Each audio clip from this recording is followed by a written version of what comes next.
Introduce yourself as the steering committee member here. And then everyone else, if you're just a community member or a city of Portland member, please just let us know. And I'll go ahead and get us started. And then for the last icebreaker, what was your favorite concert? So I'll go ahead and start off by giving us an example. My name is Marlon Marion, he, him, his. I'm the Equity and Inclusion Manager for the Portland Police Bureau. So I am with the city, and the favorite concert of mine was Chance the Rapper. He came to Portland a few years back, and it was probably the best concert I've ever been to.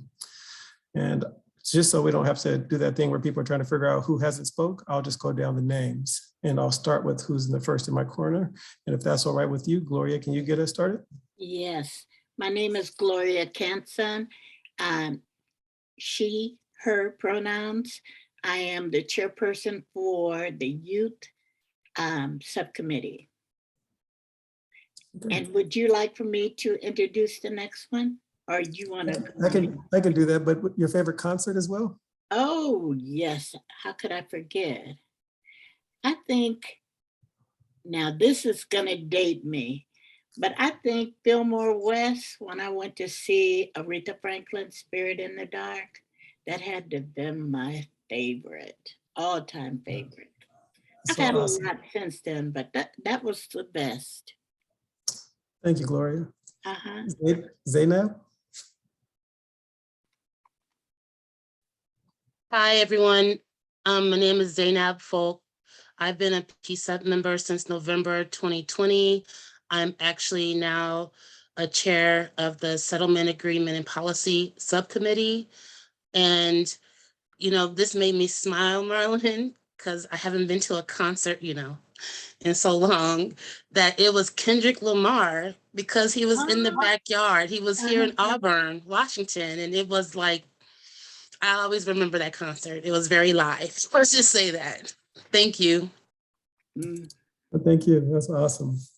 The next on my list is Judith. Hi, everybody. I'm Judith Mowry, she, her pronouns, and still trying to help Celeste get in. My favorite, you know, favorites are hard. I love live music. I think probably I would have to say in recent time, I went to see Ural Thomas and the Pain for Ural's 80th birthday at the Revolution Hall, and that was amazing. Thank you, Judith. Elliot. Thanks, Elliot Young, he, him pronouns. I'm a citizen and formerly on PCCEP, and my favorite concert was a Calle 13 concert in Havana in 2010, I believe. So that was quite a memorable experience. Thank you for that, Elliot. We're happy to see you here again. Tia, I have you next. My name is Tia Palafox, and my pronouns are she, her. I'm a member of the Behavioral Health Subcommittee for PCCEP, and my most memorable concert was Rick Springfield when I was in the 7th grade. Yeah. I sewed my own mini skirt, and it was so 80s. But my favorite concert was Janet Jackson. Yes. Awesome, thank you. Thank you. Jared? Thanks, Marlon. Good question for the icebreaker. Jared Hager, he, him pronouns. I'm here on behalf of the United States Department of Justice. I'm in my role as a monitor of a settlement agreement between City of Portland and the United States about police reform. And, you know, it's not going to date me as much as Gloria maybe, but I think my favorite concert was saying Phil Lesh and Friends and Bob Dylan in the Gorge, and that was it was my first time in the Gorge, so it's just like all of the experiences together, and yeah, it's a good memory. Thanks for bringing it up. Thank you. Dennis, we've talked to the phone. It's good to finally see your face. Yes, hi. Dennis Rosenbaum, pronouns he, him. I'm the compliance officer in the settlement agreement. And let's see, I think probably I'll have to say the Rolling Stones, because I was I got really lucky and we were on a moving stage and they came out to half and they just stayed right in front of me, like 10 feet away. So it was awesome. Thank you. Sounds awesome. Byron, you're who I have next.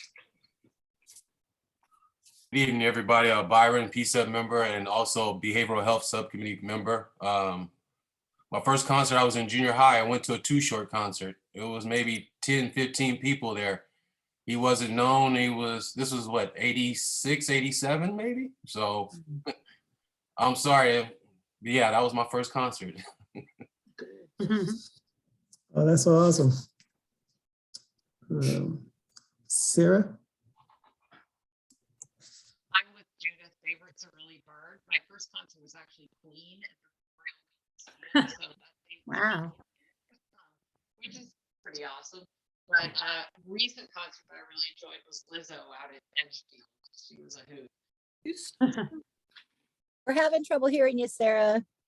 Oh, I'm sorry. My recent favorite concert was Lizzo out at the Edgefield. She was a hoot. So That's perfect. Thank you, Sarah. Claudia?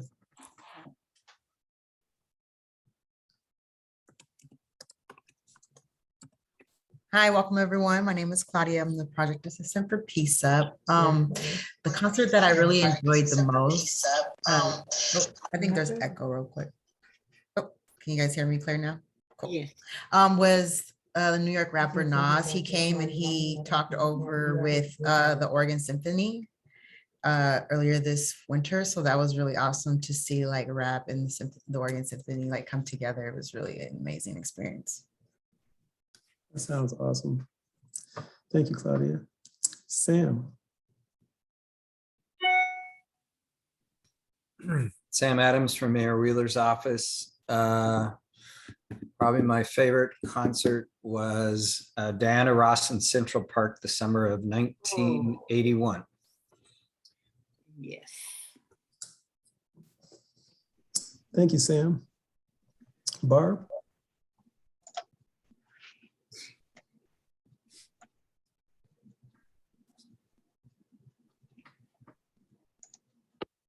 Can you hear me?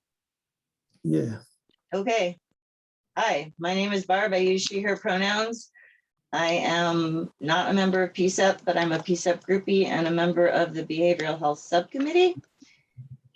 And my favorite concert was at the zoo, and it was actually both the Indigo Girls and the Cowboy Junkies, which I never thought would actually be at a concert together. And it did not matter that it was pouring down rain by the end.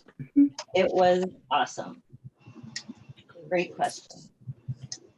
Thank you, Barb. Mary Claire? Good evening, Marlon.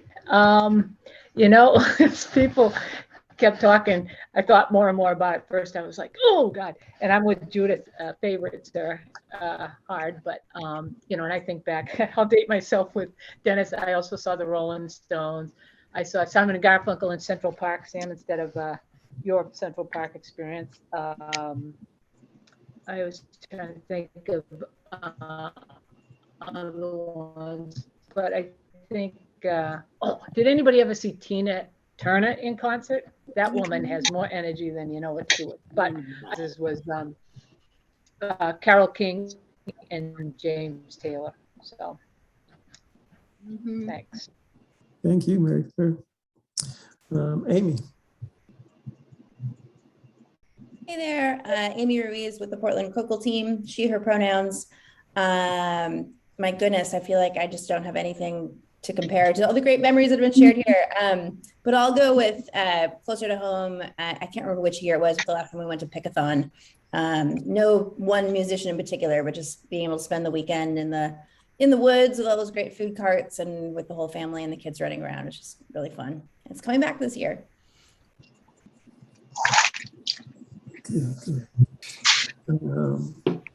Amy?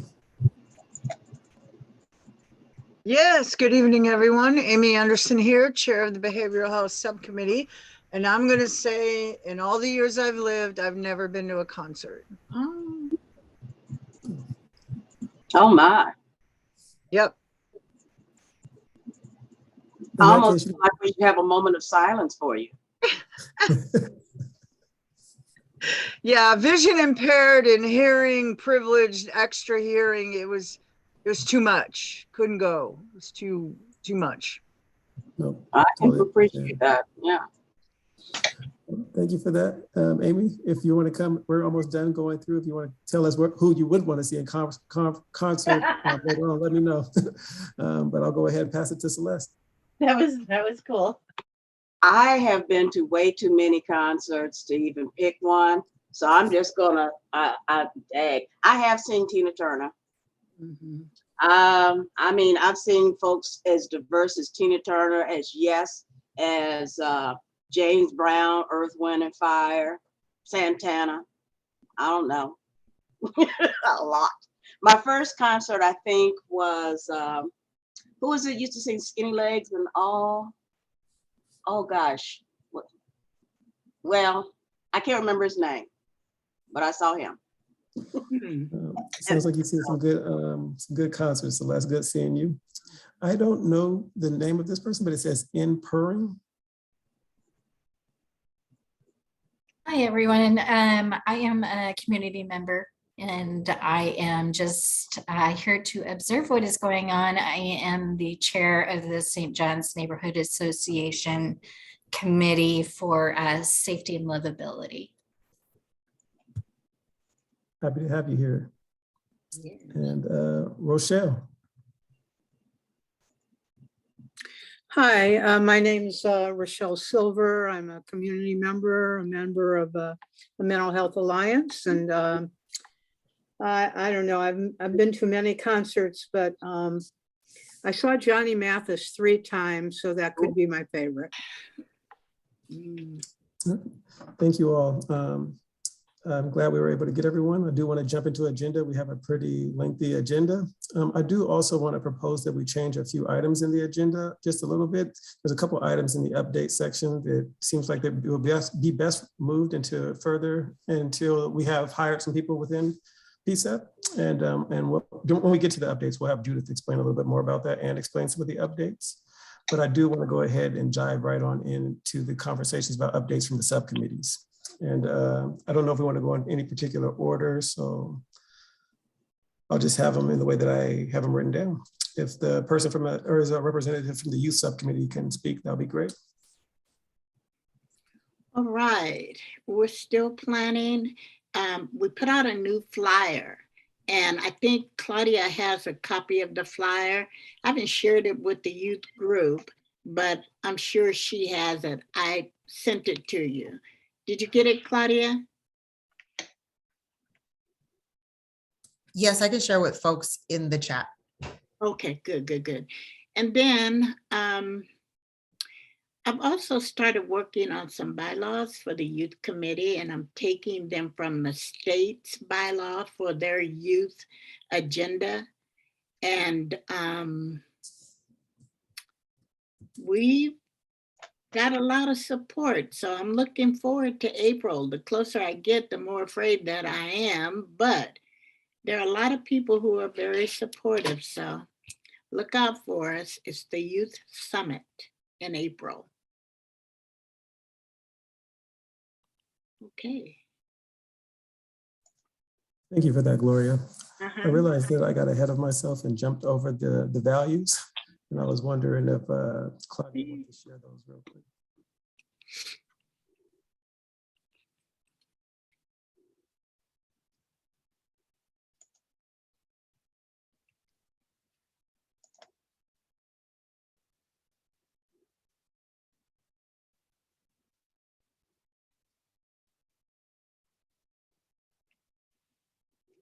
All right, welcome everyone again. I'm going to go ahead and read off the PCCEP group values. First one is listen effectively and respectfully, share airtime, be present and open to new information / perspectives, assume positive intent, respect each other, respect the group, speak your own truth, communicate directly, honestly, and respectfully, ask questions to clarify, call out bias, and be okay with ambiguity.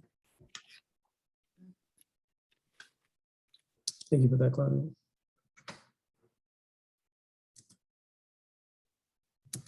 The next subcommittee that I have on my list is the Racial Equity Subcommittee. Let's see.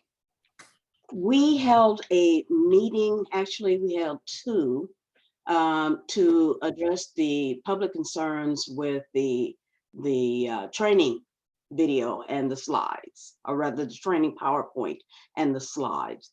At the first meeting, January 20th, we collected community input, concerns, and questions. And then Judith and Claudia and I organized those. And then at the follow-up meeting that we had, a special follow-up meeting on February 3rd, we had the public review that, make sure that they were complete and clarified points.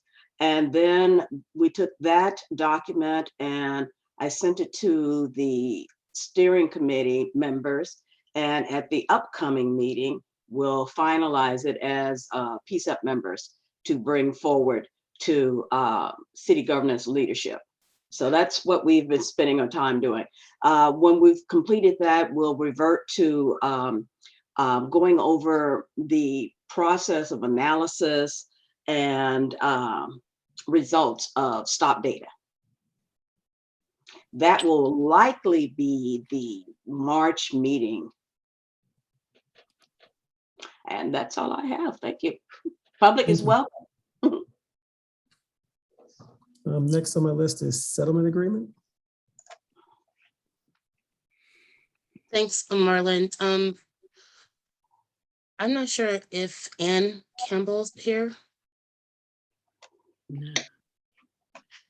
No. Okay, well, we had our meeting in January, and we just received updates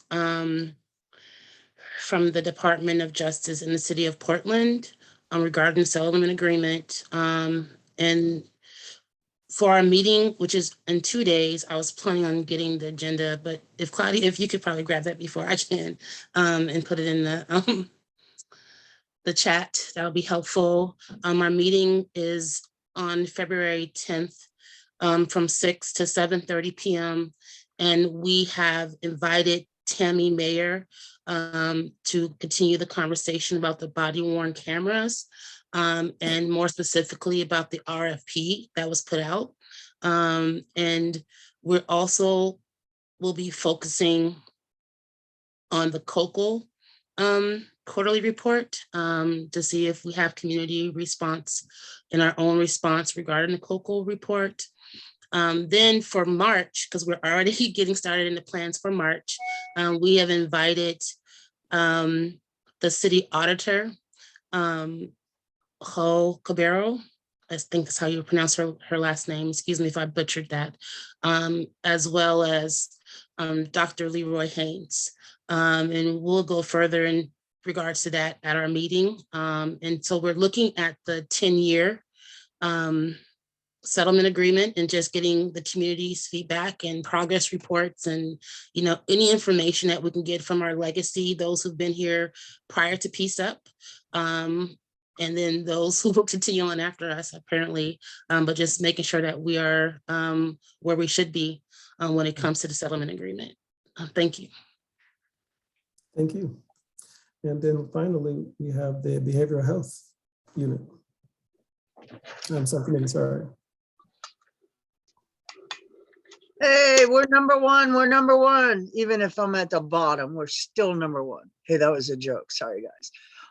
Basically, our he got it. We had a great subcommittee. We had Chase and Jackie from Project Respond, and some of the issues that I have been really concerned about is the actual directives around the mental health piece and around when folks need to be called in to go to the hospital, holds and stuff. So there wasn't a whole lot of knowledge previously around those subjects. And so the directives are open for review. And so I think it's really important that everybody review the mental health directives, because that is kind of part of why were here from the settlement agreement. So March's meeting is kind of up in the air because I want to continue work on the directives, but Tia had some wonderful ideas that I would like to see about if we can put it together around having a conversation with folks she works with in the police department. So we'll see what happens in March, but it'll be the first day of March, Tuesday at 6 p.m. So thank you. Thank you for that, Amy. Thank you all for the updates. I know that we have a public comment on here for, oh, never mind. Give me 1 second. Zainab, you have your hand up? Yes, I did want to talk about, and thank you, Celeste, because I know we received that email from you before this meeting regarding the slides, the PowerPoint slides, the training 2018 training. And I just wanted to request that if there are special meetings held, if we could just get just a little bit of reminders so that we know when to attend meetings. That's really helpful because I know things are moving quickly.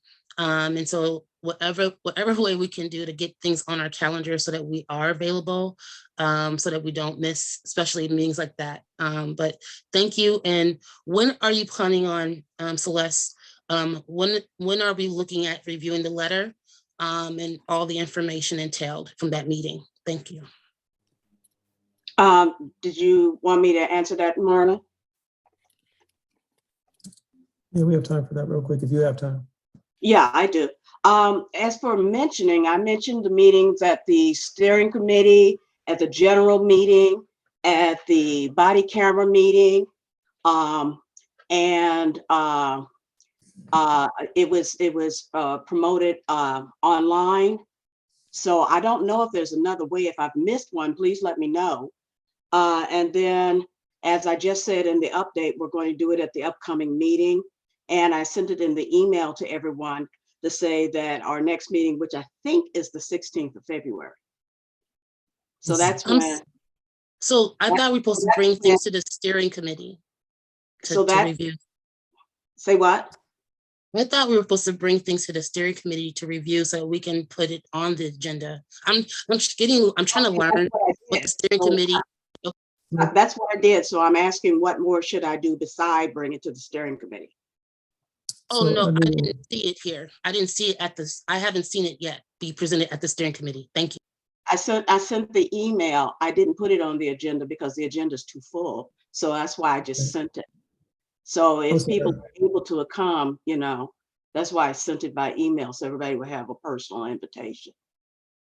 Sorry, everyone. I don't know how to engage in this because I'm not sure what the policies are around this as well. Yeah. But this does. I think Judith can help us with this policy because I think she did send us this policy about. I'm just trying to make sure that we're clear about what's going to be presented at the meeting on, and what's the date again? February 22nd at the steering committee meeting, I mean, at the full board meeting. Thank you. Zainab, I think we're going to go over that at the end of this meeting. Together, we will create the next agenda. So you're a little ahead of the game. Can we wait till later? We can bring that up at the end as well. Yeah, because it's part of our agenda at the end to create the next, you know, what's going on the list for the main meeting. We do it every month. So it's just again, I'm new to this, Amy. So thank you. That's why I was asking the question. Thank you. Okay, so sorry, I'm new to this as well. So I do want to change the agenda a little bit to speak about, because there is no chair. And so I'm here to help. And it sounds like Judith has been helping a lot. And we need to figure out how this body is going to function. So before jumping into all the updates, I do want us to take time as a body right now for those who are members of the steering committee to discuss how we want this to function and try to come up with a consensus about what we want this body to look like if we're not going to have a chair. So do you want a chair? Was it a decision to not have a chair historically? Can we list out some options about how this body can function on a regular basis? Like, what are some potential options? So we can just start laying them out here, and then Claudia will be taking notes. And then Claudia, I'll probably call back up on you to discuss what the potential options are. And then, but I do want us to try to come up with a consensus about how this space should be run moving forward. And I don't want to, right now, I just want to get the ideas about what we think should be out there before we start diving into each person's response, is what I'm trying to say. Well, so we'll just start with ideas about what we want this space to look like moving forward. And Zainab had her hand up first, and then we'll go to Amy. Thank you, Marlon, and thank you. And I particularly, it was brought to my attention before I became a steering committee member, that the new format, the new structure hadn't quite been probably what the PCCEP was looking to create, but I'm not sure if there was any coaching or guidance or any type of structure that said once they moved from having elected executive officers, that, you know, when I first heard about the new change to having all steering committee members, I thought, oh, that's great, so that everyone has equitable opportunity to actually facilitate and participate. But I also find it hard to do that when you're also trying to participate as a member. And I like the fact that the staff, or now you, are helping us facilitate this meeting, because it allows for us an opportunity to really be members and communicate and actually, you know, monitor and watch what's happening in the chat, what's also the dialogue that's happening as a group.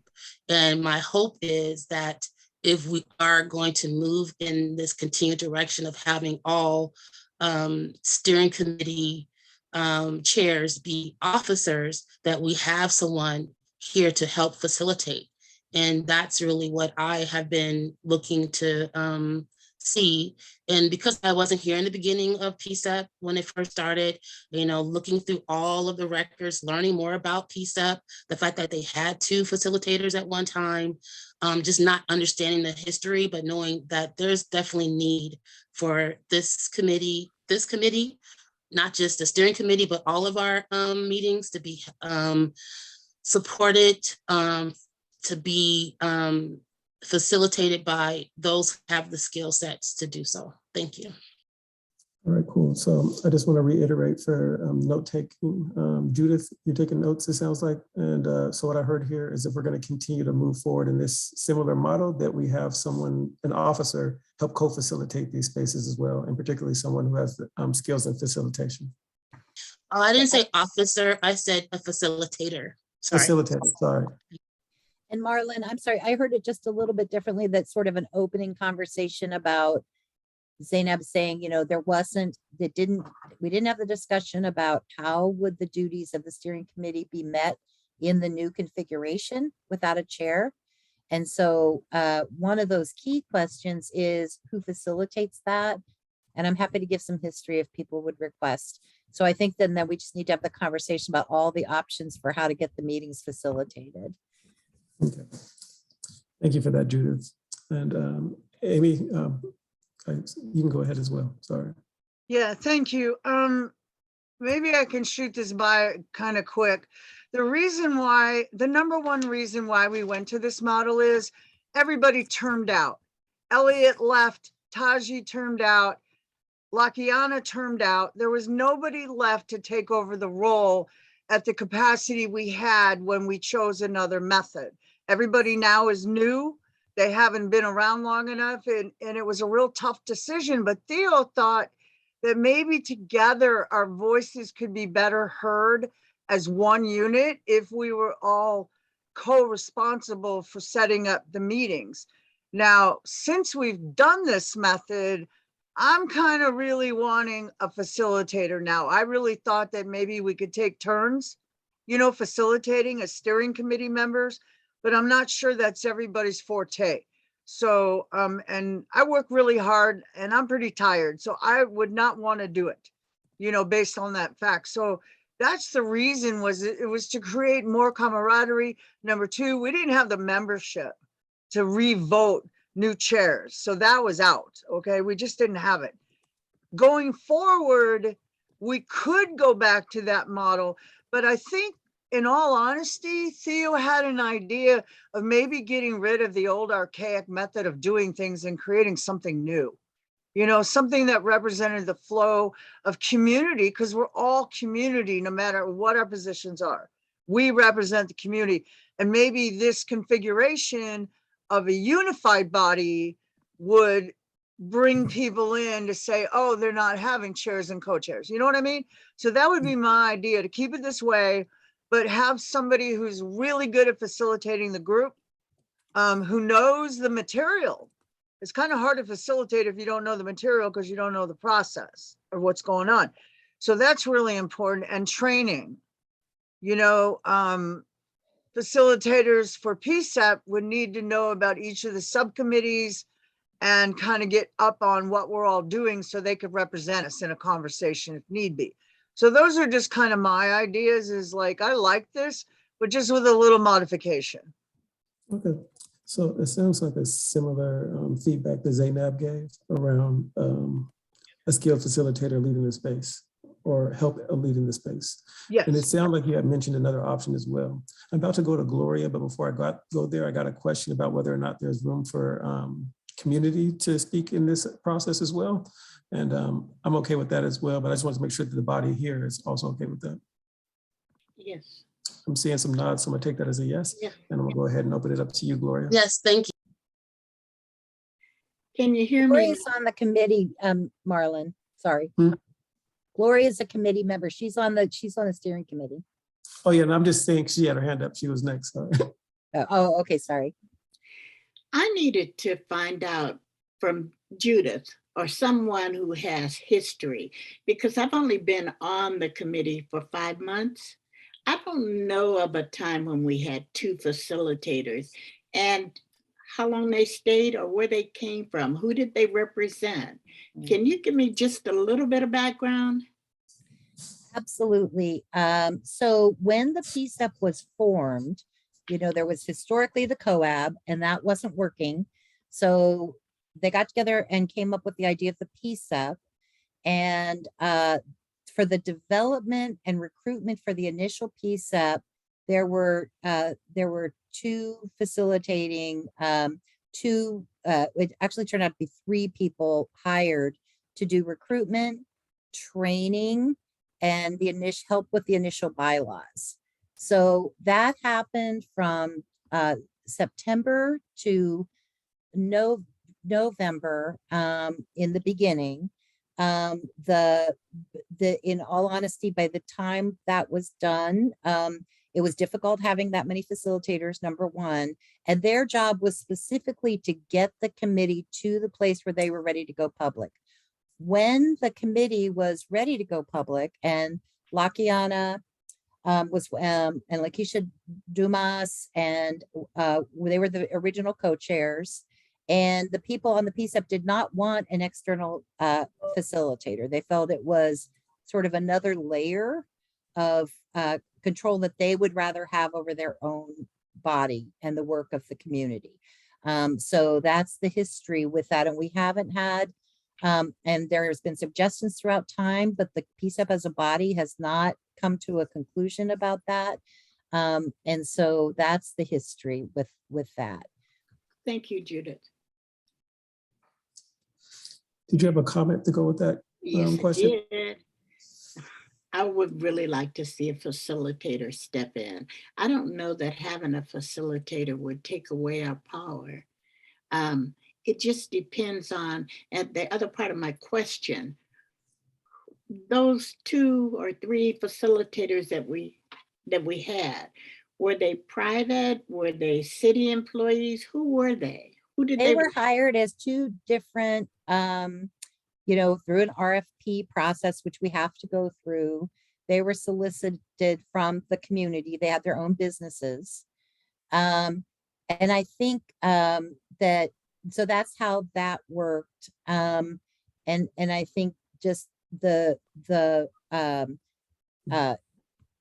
I think that there was just the assumption that the PCEP, that there are people with strong facilitation skills on your steering committee, and that you know, that would be, there's some pros and cons to having more employees, and but they're contracted by the city. Okay. And would be under, you know, yeah, that's and the project director and the staff person, I don't know where those overlaps happen to understand all of the stuff that's going on in subcommittees. They're contracted, Judith, by the city, and they're responsible to make sure that the community has input, right?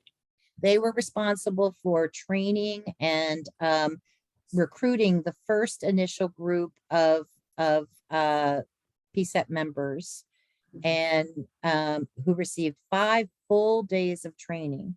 One of the challenges, I think, with our PCEP is that we don't really have it's not really, we can't do 5 full days of training for every brand new PCEP member. So, but that was the original, had never been done before, you know, the PCEP was brand new.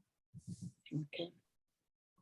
Good. Okay, thank you for that, Judith, and thank you, Gloria. So it sounds like, again, we have another suggestion that we have a facilitator. Barb, I saw that you had your hand up. If you want to come back in, but I'm going to open it up for Zainab again.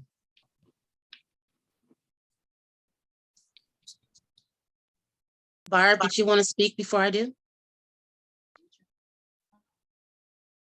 I was happy to let all the PCEP members go first. So if you want to go ahead, Zainab. Thanks, Barb. I just wanted to follow up with Judith, and thank you for this conversation and this discussion. So just so I understand, the 2 previous facilitators were responsible for not only facilitating, but recruitment, training, and developing the initial bylaws. Is that correct? Well, they facilitated the development of the bylaws from the community members, but yes, they were hired to recruit members and to do the training.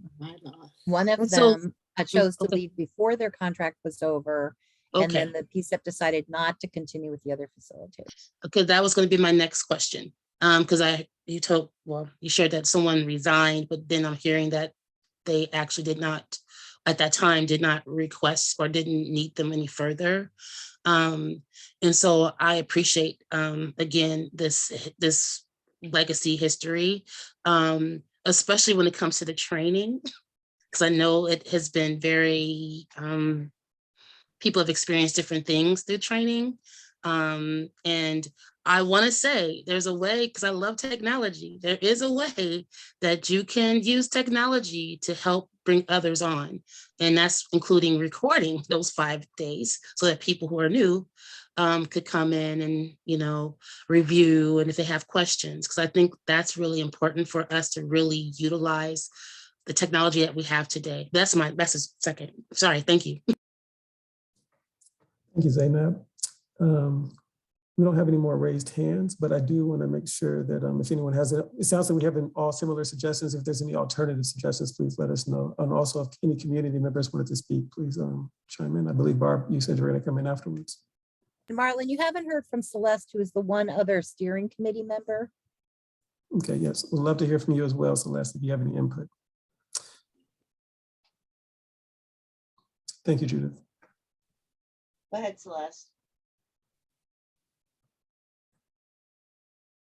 If you're there and want to say something. She may have had to step away for a quick second. And if that is the case, Barb, you can go ahead and share anything that you want to share as well. I just see a lot of different ways that things could work. And I think that the 4 subcommittee chairs just need to kind of decide on what kind of model they want to move forward. I think it's really kind of disturbing that people made this decision for the PCEP and then left, and left sort of struggles with this kind of whatever this new model is going to be, if it's not going to be a traditional model where there's co-chairs or whatever. But if the 4 subcommittee folks, chairs, are interested in facilitating, then it would be really easy to either rotate that at different meetings, get training first, rotate that at the different meetings, or what have you, basically. Thank you for that, Barb. So it sounds like we have one alternative option of keeping a similar model with rotations. And then we have majority, I believe right now, believing that we should just lean towards getting a professional facilitator. And then I see your hand up. Zainab. Marla, and Celeste is having technical problems, and I know that she has stuff she wants to input to this conversation. I don't know if maybe, I'm asking if she wants to call in, if you want to put it on pause, but I just hope. Okay, I got it. It took a while. I'm coming through my browser, so it's not consistent. Well, I had some questions for my colleagues here. And I wanted to know what, I did hear one person said that they didn't want to facilitate because long day, they feel fatigued, and I can appreciate that. But I wanted to find out if we have assessed ourselves for capacity to facilitate, because I facilitate meetings, I facilitate the RES, and I wasn't sure if maybe some of our other members also had skills in facilitation and were interested in taking this so that we can kind of tighten the process and control our own destiny, so to speak. So I was curious. I did hear, like I said, somebody said, no, I don't want to do it because I'm going to be tired and I want to be able to participate. So that is a good point, but I just wanted to see if we were willing, able to assess our own skill set and find out what we needed to facilitate our own meetings. Because if we have to put an RFP out there, that means we have to spend time wading through competency and skill set, et cetera, et cetera. And with the staff down to essentially, Claudia for a few more weeks and Judith, that creates a logjam for us.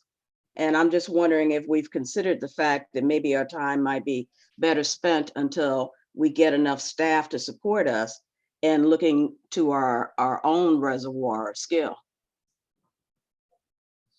Okay, so I just want to confirm what I think I'm hearing is that with our current situation, it may be beneficial to use some of the skill sets that we currently have right now. And Yes. that may be another option right now to determine who are some of our best facilitators in this space that could be facilitating this space. I do feel like this kind of reiterates one of the points that was made around making sure that whoever is facilitating has history of this body, which means it's usually going to be somebody who has been here historically. But I'm going to go ahead and open it up to Zainab, then Byron, and then Jared. So thank you, Marlon. And unfortunately, but fortunately, you have proven that that is not the case. While you do understand a little bit about PCCEP, you have been able to come in and facilitate, and you've made really, for me, an ease, because I also have to prepare for a meeting in 2 days, and others have to prepare for their meetings. And I understood exactly what Amy was coming from when it came to, our time. And, I had a community member, the activist, really reinforced to me, yes, we come here with our skills and our experiences, but we are volunteers. And I know, based on even what I've seen Judith go through, what Theo's gone through when it's come to just facilitating our meetings. And it takes more than that. And I love the fact that the facilitators do more than just that. They help with the recruitment. They help with the training, and they help with continuing to facilitate and understand our bylaws and everything that we need. And that's what I feel has been missing.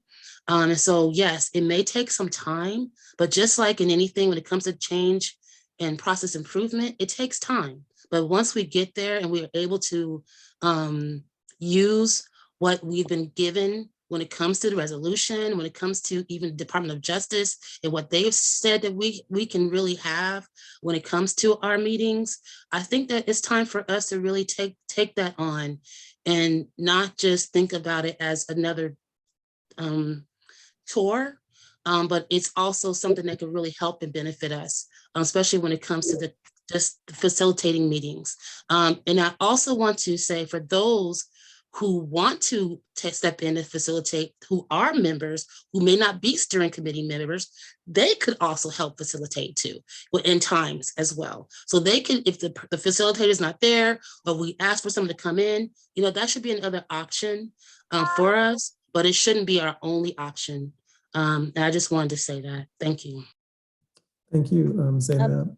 Marlon, can I respond to that? Because I have a direct response, just to make sure everybody understands that the project manager's role is to do recruitment and training. And we will be hiring a project director, a new project director, and that's their role. So a facilitator would not take on those same things as they did in the beginning. There was only one staff person when the PCCEP was being launched. And that's why they had such a broad set of skills that they and things that they were doing. And I would like to say that has also, even with the staff being here with PCCEP, we have seen the decline in that area as well. And so I want to reiterate that this is an opportunity for us to really work at even getting a strategic planner. I mean, this is just helpful. I'm just saying, and facilitating, I'm not sure why we're going through this back and forth, but I think it just gives us another opportunity to just be able to have conversations and have somebody facilitate it. So we're not, again, unable to get to a resolution. Thank you, Zainab. Thank you, Judith. I'm going to get to Byron. I'm going to open it up to you. Then I'll open it up to Jared. And then Judith, I'm not sure if your hand is still up, but I can pass it to you as well. And then I know that we only have a little bit more time in this area of the agenda. So I do not want to leave this conversation without coming to a consensus about how we want to move forward. So let's get these options out, and then we'll have the minutes reviewed to discuss what the options were, and then discuss how we want to move forward. And then we'll jump into the other sections of the updates, which I'm hoping will be short. And go ahead, Byron. I just wonder if somebody's from the mayor's office here, I believe Sam Adams, is it code or codification? I want to know if we can get that done so it can make us more of something more cement, and then we don't have to go through all these different trainers, people who are going to be, who ain't going to be here. I want to know, we recommend that, and we need to get that done now, and we shouldn't be waiting for that. So my message is to whoever's representing the mayor's office, codification needs to happen to be taken seriously, because and then if if we don't have somebody that's here to facilitate, we all should be able to come in like a tribe. And if I said that I want to facilitate tonight, everybody that's on that membership should be able to say, hey, Byron, here's some information if you don't know, and I'm gonna talk to you about this, so you don't look stupid up here trying to figure things out because people don't want to help you, or somebody wants to say snarky remarks of, it doesn't help me, because I'm here to, I want the codification right now so we can be taken seriously. We have somebody cement so we don't be moving people around. And if you don't want to be here, you don't have to be here. But I want real results. And a lot of this talking for the last 45 minutes has really gotten up my nerves because we have not touched anything on the agenda. Byron, I'm sorry we haven't got to the agenda items. I promise you I'm about to move this on faster so that we can get there. I'm going to open it up for Jared, and then Rochelle, and then I'm going to give Sam Adams an opportunity to respond. Yeah, my only comment was going to be, because I've heard a couple of people talk about just the taxing nature of running subcommittees and doing the work of the committee. I think there's a severe shortage of members. I don't know if we're at 7 right now, Marlon or Judith, if it's a 13-member committee, and that strains everybody. And so that's an interest that the department has for sure, because, I think that not only is this conversation maybe premature to an extent, that 6 new members should be coming on board, and, what do they think about the facilitation question? So if there's a stopgap, you might consider that. But in my view, like it's a good conversation to have. I share Byron's frustration that, this is a community engaged policing committee that's talking a lot about rules and process. And for my dollar, that's on the city, put some guardrails on this thing and let it go. Whether that's facilitation or what, but we've got to get the membership fully staffed, and then get the committee fully staffed. And then, I think that will help everybody feel a little bit less burdened. So that's just my view. There's a lot in there, but I appreciate you guys are having this conversation. I look forward to what you decide on. It's your call, city's call too. I mean, this is city's obligation. Thank you, Jared, for your feedback. Rochelle? Yes, as a community member, I'm sort of interested in how you, Mr. Marion, got to be the facilitator tonight. As my understanding is you're employed by the Portland Police Bureau. Is that correct? Yes, I am employed by the Police Bureau, and I only attend currently, majority of the time, the Racial Equity Subcommittee. And the person Judith, who also has been helping facilitate this meeting, is also my advisor. So she advises my bureau. So she's been helping me ever since I stepped into this role.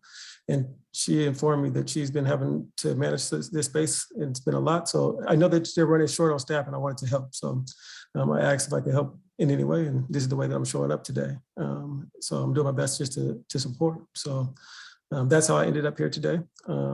I do appreciate PCCEP and all the recommendations that come out of this space, and I do my best to show up to the meetings that I can show up to. So I was like, yeah, I don't mind stepping up to help facilitate today. So that's why I'm here. Thank you. And then Zainab, I'm going to have you give one last comment for this discussion, and then I'm going to have Judith go over the notes, and then we'll open up about how we want to move forward. Even if we don't come to a conclusion on what we want to do for this moving forward today, for the long term, we do need to figure out how we're going to have this space facilitated moving forward for the upcoming dates. So go ahead, Zainab. Thank you, Marlon, and thank everyone for also being part of this discussion. And I'm glad that Jared with the Department of Justice did speak up about the obligation from the city of Portland. I also thank you, Rochelle, for even asking the question, because it does hold us accountable of who's facilitating our meetings. And I want to thank Marlon because I know it's a last minute ask or discussion. And so appreciate you being here to help us with this. But there's a lot of things that I've heard. And I want to say, I saw a message in the chat saying that February 22nd meeting needs a facilitator. And we had Byron as well as Tia, who are members, who have said that they would be willing to step in. And I think that this is admirable. And I think that we need to look to that as we look as an interim, a temporary response if we continue to need this until we get new members and these new staff on board. But Jared, I just want to say this, as a volunteer, this is not a part of the weeds that we get into. We have a lot of emails that go back and forth about what we've asked for, and we've requested this from the city, but it's in emails because we're thinking the operation should be done with them directly. We don't try to use this space to do that, but apparently we must use this space because we're deliberating, according to Judith. And so for myself, I would like for us to deliberate on this so we know exactly what we're planning on doing and get to that so that we can move on to everything else that we have to do. Because I agree with my other members, we want to see progression, not digression, and we've seen this often enough. And I'm hoping that we will talk. I know you said you want to change the agenda around, Marlon, but it would be great to know what you're planning on changing around the updates. If we're not going to talk about it, when will we talk about it? And therefore, we'll understand what's happening with PCCEP. Thank you. Absolutely. I'm going to have Judith go ahead and read over the minutes real quick. And then I do want to make sure that Byron's question gets answered. So right after that, we'll have Sam, if you can chime in so Byron can get a response. I'm just trying to keep us on agenda, so roll with me for a little bit. And then Judith will also give the update on what we're going to be doing next, about what we're going to be taking out of the updates. She'll be covering the update section really briefly, real quick. And then and we'll go from there. So Judith, do you mind sharing some of the suggestions that we got out of this from Well, discussion? I've heard some of the members discuss that they would be more comfortable with the facilitator. I've heard comments expanding the role of facilitator. I think there's a couple members who are interested in facilitating. I have that Celeste wanted to talk about the skills between the team of steering committee members, which I think the hope is that that is a collaborative environment. I don't know, Zinab, by your body language, whether you think I'm misrepresenting what I've heard. Well, yes, because right now you've mentioned only one person who said something. And so if you want to go back into the beginning of who said what, I'm just going to say that because it's on record. All right. And I'm really about equity here. I really am. Thank you. Thank you, Zainab. And what I was saying was that, okay, so Zainab, Gloria, and Amy both said that they would be comfortable with hiring a facilitator. Celeste asked that the conversation could be about assessing the skills among the team. I didn't hear that conversation happen, honestly. Then there was a lot of conversation about what the historic role has been in terms of the facilitators, what the role is of facilitators versus project managers. Tia, Byron, and have both said they would be willing to facilitate meetings. And I thought I heard in Celeste, I'm making an assumption out of, I'm implying, taking. Yeah, from what she I said. would facilitate too. She's Mhm. willing to facilitate. There's one more piece. Oh, to Jared's point about having more members, that there are, we are very low on members. I have 3 applications sitting right next to me, anxious to get to work on those. And I think that that Jared's point was that it would be helpful to bring in more members. I hear Byron's frustration with the amount of time we're talking about process versus getting down to work, and a feeling that the codification project may help, might help that. That's what I heard. That's what I got in the minutes. Cool. Thank you for those minutes. I'm going to let, thank you, Judith. I'm going to let everyone marinate on that real quick while Sam responds to Byron, and then we're going to come back to that discussion real quick so we can jump into updates. Hi, everybody. We have been short-staffed for 7 months, and that has meant there's a lot of stuff that we need to get on top of, including Byron's question. So have new members of my team coming in 2 weeks. So hopefully things will, we can pick up, but in my team of 9, we've been down 5 members. So it's just been really hard to stay up on top of things. So doing our best. Apologize for some of these things that are delayed, but we'll get on top of them starting at the end of this month. All right, thank you so much, Sam. I just want to wrap up this discussion real quick by opening this up around what we need to do for the short term. So it sounds like we got a lot of people who want to consider getting a facilitator, and I want to keep that discussion on the table, but we do need to have a discussion about who we can have. And we had, I think, 3 members mentioned that they would be willing and interested in leading and facilitating this space until we were able to get a greater idea about how we want to manage it.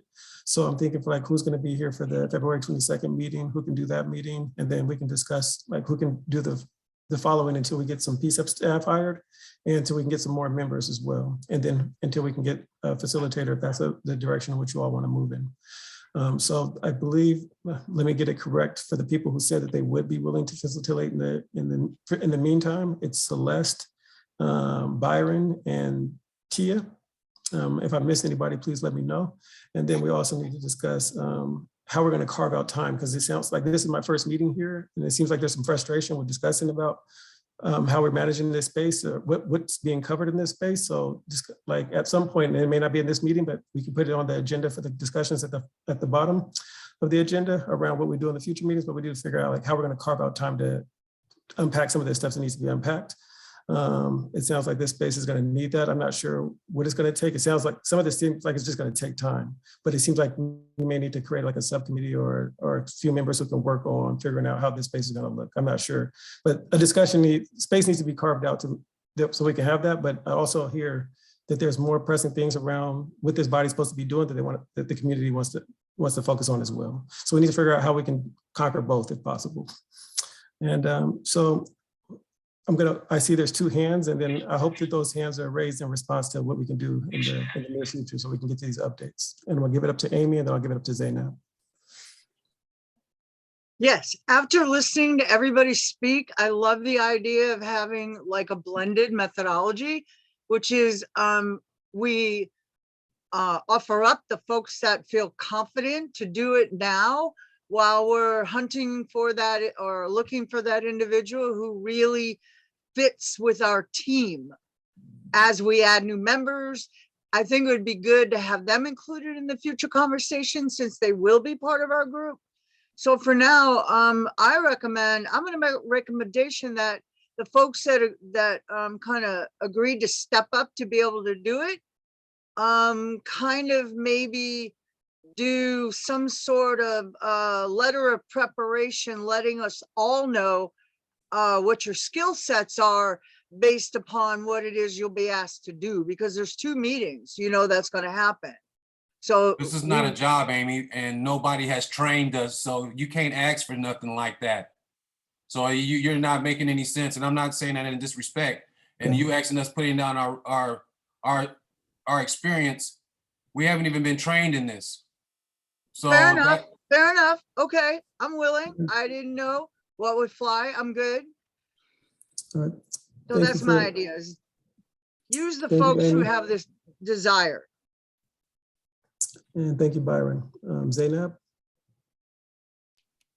Thanks. And yes, I agree with Amy in regards to those who have said that they would step in the interim, I believe. But I also recognize, because there's also so I'm hearing there's city policies that we have to follow for procurement. And so I want to make sure that we get this handled. So that if it has to be in public or in private, I want to make sure that we are moving in direction of getting a facilitator. I don't want to hear, oh, it's going to be waiting. We have to either agree to it now at this meeting so that they can do some work preparation for that. In regards to the recruitment, I know at the last January 25th meeting, I requested that the PCCEP member application be put on the City of Portland's website, and I have not seen it since.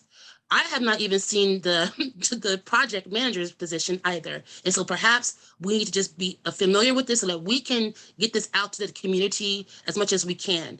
I go back to the resolution based on all of the work that they did at the beginning to get 100 applications. There was a lot of intentional work done.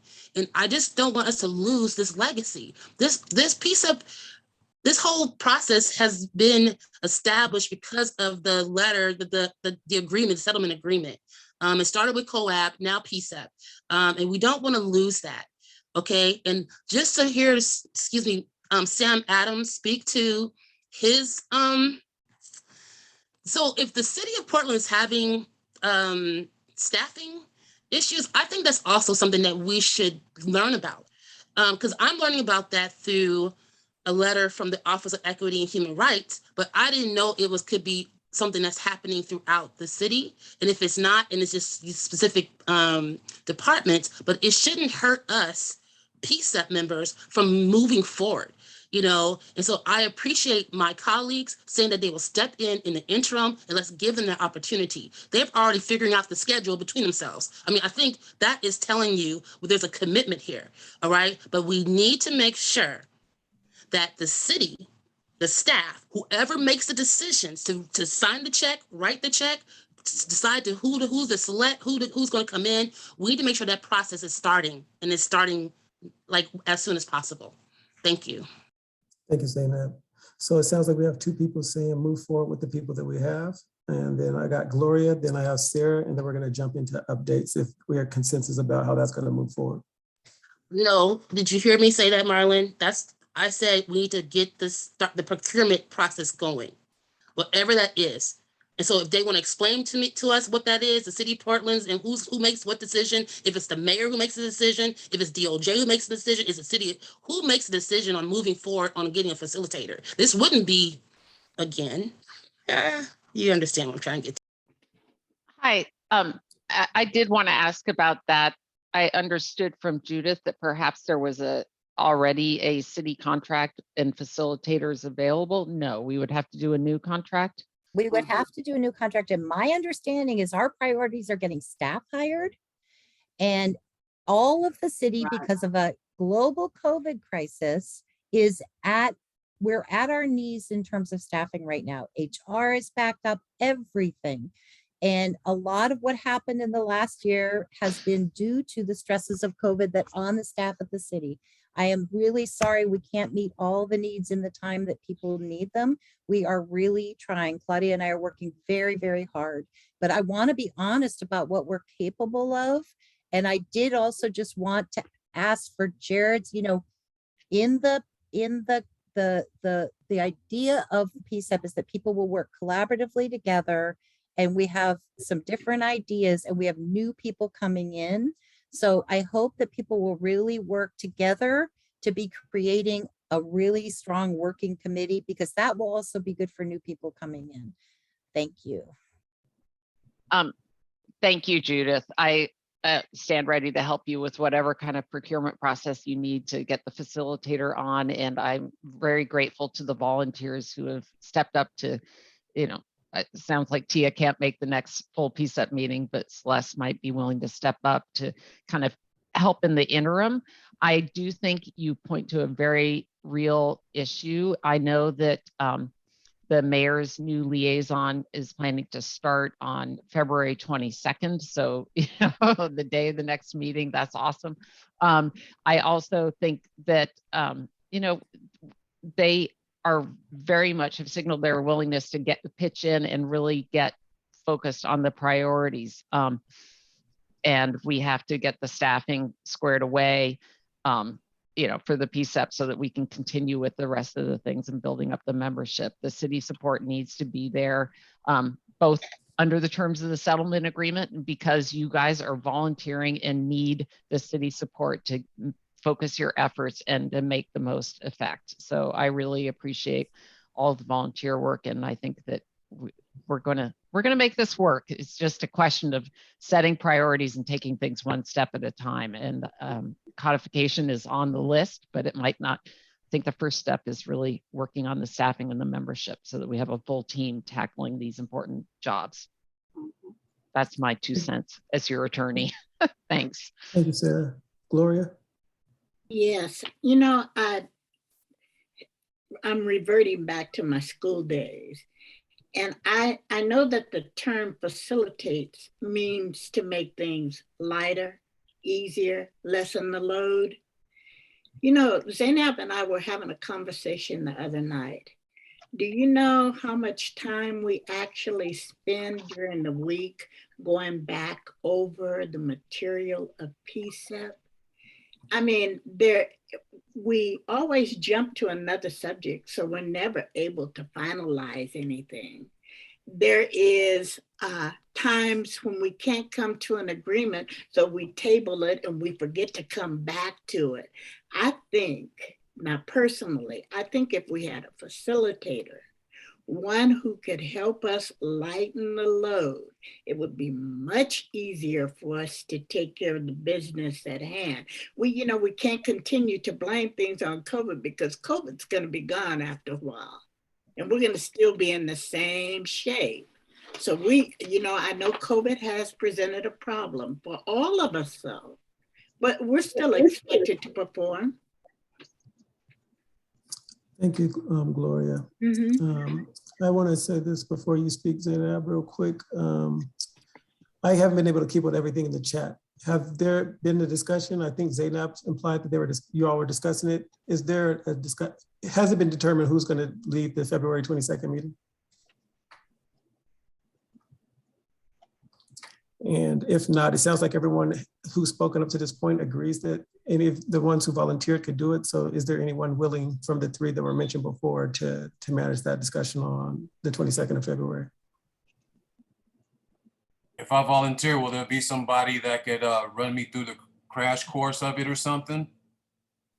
Because I work graveyard, so that's 11:30 to 8 o'clock in the morning. So I'm very interested, regardless if I don't get any sleep. So what? I got things to do. All right, it sounds like Byron is volunteering and willing to do it at any cost. We appreciate that. And Judith or Claudia, will you all be able to assist We him? will support you for sure, Byron, but I'm wondering because Celeste also volunteered, if the two of you could, Zainab, I don't know why you're reacting with, but if Celeste and Byron maybe want to co-facilitate and could work together on that. Well, because Byron, when Marlon asked the question, the person who spoke up was who? But let's Zainab, just go with that's Celeste all I'm was going having with. a difficult I like time to with her ask my question, connection. Marlon. I thought this was a PCEP. I'm really, as a member, I'm a volunteer, and we only have that much time left. And as a member, I really want to get to the other agenda items. Okay, and so again, Byron stepped up, and if Celeste wants to volunteer, let her volunteer. Judith, that's what I'm saying. I That's didn't what I'm get, saying. I didn't get that I was not allowed. I'm a little confused as the tack of this. Byron can have this one. I'll take the next one. I'm good with that. I mean, I offered, so I didn't retract my offer. I'm missing something here. Sounds good. So Byron is February 22nd, and it sounds like we need one for March maybe as well. So, and then before we jump to that, I'm going to go ahead and jump to Barb's thing, and then we're going to get in here. Go ahead, Barb, if you can go really quick, because I like to jump to the. Yeah, y'all are not, if you think you're gonna have one facilitator for 3 hours, I really think you should consider having 2. And normally I would step up, Byron, to help you and back you up, but unfortunately, for the first time in a very long time, I will be out of town for about 2 weeks. I'll still be here, but I can't like support you like I would if I was really here. Okay. Thank you. I think this is going to be difficult. We're going to move forward with this for now, and we can try to come back to that when we're discussing what the agenda is going to look like for that day later on. There was a question around who could manage the discussion around who could bring facilitators if we're going to move forward in that direction. But I don't know if we've come to consensus on whether or not that's the direction we're going to be moving with in general. So I don't know if I don't know your all bylaws or rules. I don't know if you vote on these things or what. So anybody who wants to assist me, please. I believe it would need to go to a vote of the full committee. Yeah, Marlon, because the bylaws are way out of sync. They don't even list this new process yet. Exactly. All right, then what I suggest then is if we can't even move on this until we vote on it and with the larger body, then we just jump right into the updates for right now. So the steering committee needs to vote, or are you saying that the entire PCEP needs to vote? Because I believe how many people who are not here who's on our PCEP members? Is that just Ann? Because I believe it would be everyone, and they would need to do it at the general meeting because that's where those kind of votes are taken. Great. So that's the public. So we can add that to our agenda. I love that. Thank you. We finally got to, it's going to get on our, is that where we're getting to our agenda? Hopefully we'll, at the end, we'll put this on our agenda for our vote. Hold on. No, we're not at the agenda yet. No, I'm saying we'll move that, what Marlon's saying, we'll move that to the end of the agenda. So we'll decide if that's going to go on the agenda. But can we get to the other, because I know you had other things that we want to talk about besides the facilitator. So and I really wanted to get into that. Okay, thank you. So we're gonna jump into the updates right now. I'm sorry that we're 20 minutes late from getting there, but we're gonna jump into the discussion around the updates. We're gonna have some stuff removed from the updates as we suggested, and Judith is gonna explain that real quick, and then we're gonna go through line by line the discussions. I'm gonna have some of the people here who put these items on the agenda speak up. So as we go through, I'll just have each person speak up as we move forward. And so what I have on the agenda for discussion items, before we jump into the discussion items, Judith, did you want to talk about some of the things we're going to take out and why? Oh, just to say that, so there was the City of Portland PBB Equity Plan update, which I assumed, I may have been wrong, Zainab, was something you want to propose for the meeting on the 22nd. Is that correct? Yes, this whole section of updates was my what I added to the agenda. So yes, Okay. I wanted to invite Marlon Marion, who has agreed that he could attend the next meeting, but I wanted to bring it to our steering committee agenda so that we can see if he can, that was for this month. So that was this coming February 22nd meeting. Thank you. So thank you. So we'll put that down with the agenda building.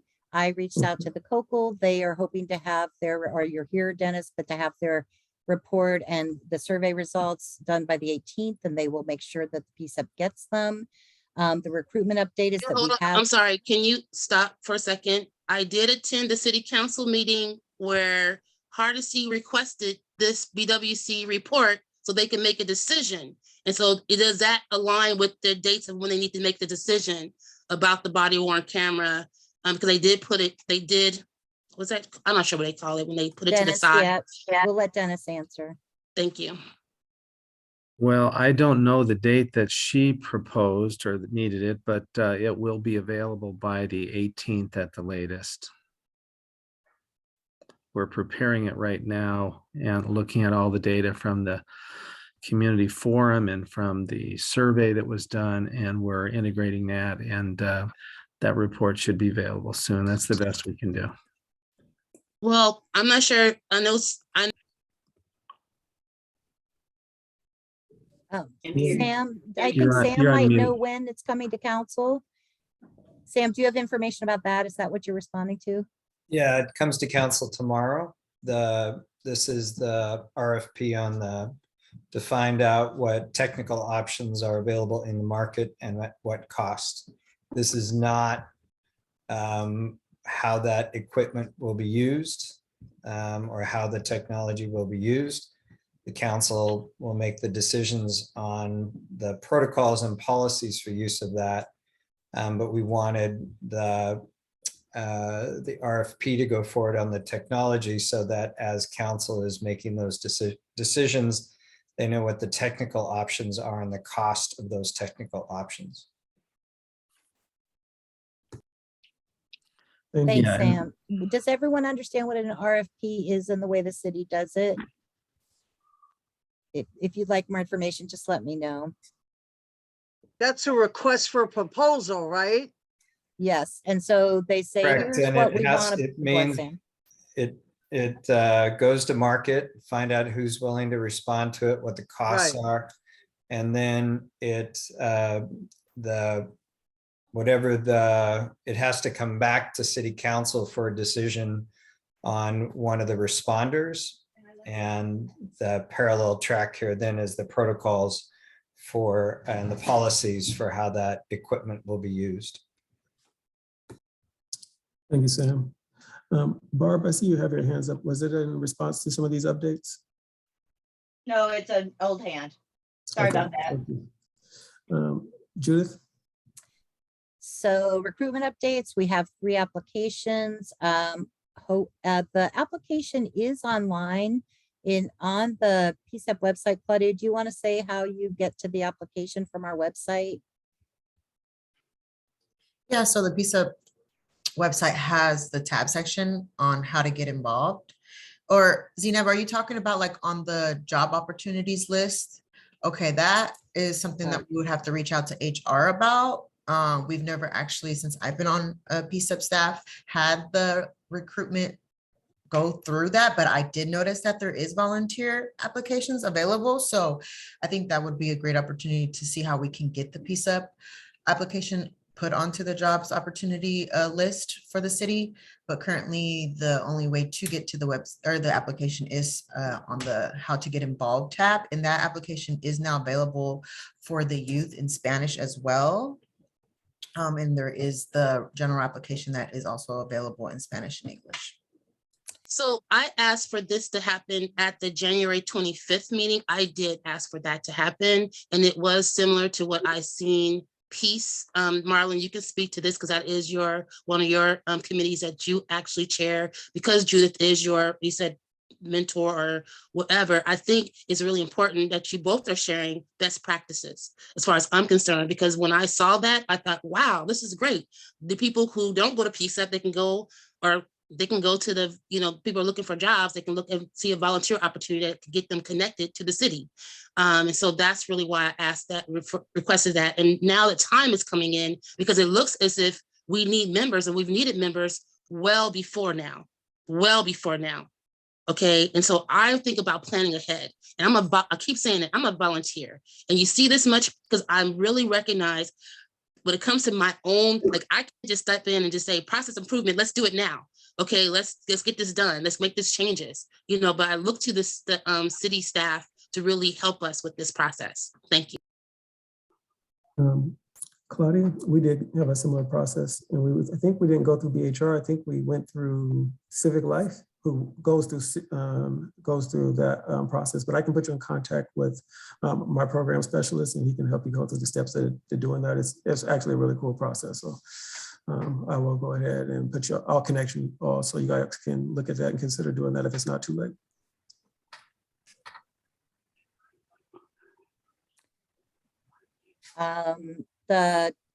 As Sam said, the codification, the facilitator, the strategic planner